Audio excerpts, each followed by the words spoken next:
Hello and welcome to this video on the basics of subtraction. Subtraction can be thought of as two concepts, either taking one amount from another or finding the difference between two numbers.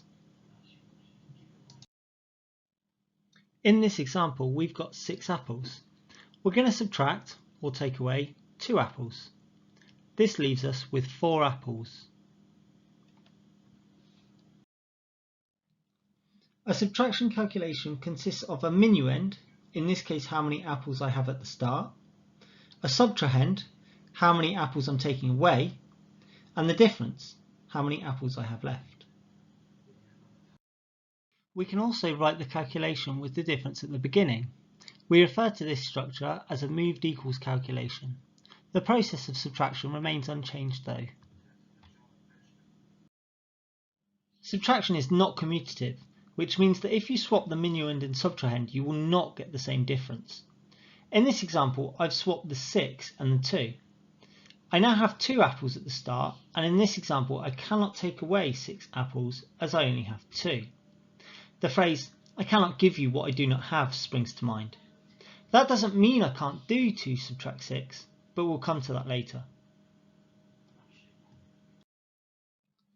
In the examples we've been through so far, we've been taking away an amount of objects from a larger group of objects. This is how subtraction is introduced in reception and key stage 1. But as we progress through key stage 2, we have a secondary use for subtraction, for finding the difference between two numbers.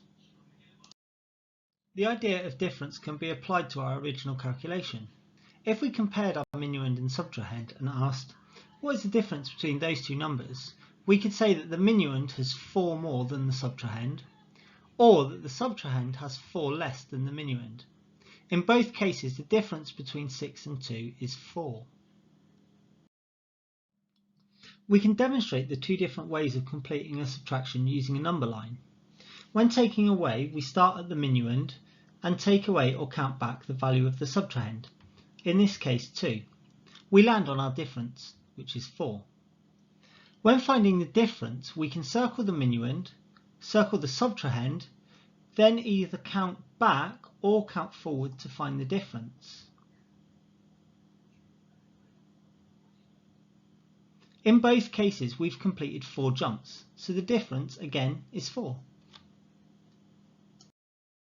Remember earlier on in the video when we looked at having 2 apples and trying to take away 6 apples from that?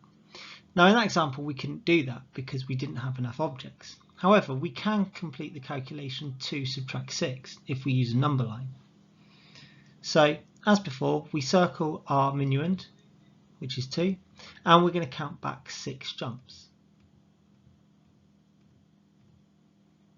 We end up on -4, so that we can say 2 subtract 6 will give us -4.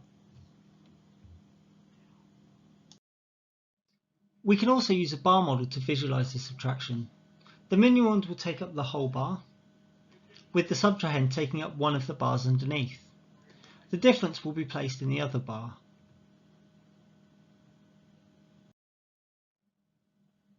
We can also use a part-part-whole model for a subtraction.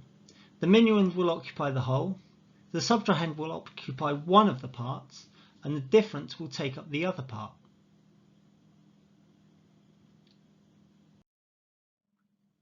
Thank you for watching this video on the basics of subtraction. For more calculation videos, go to youtube.com/RoachCP School.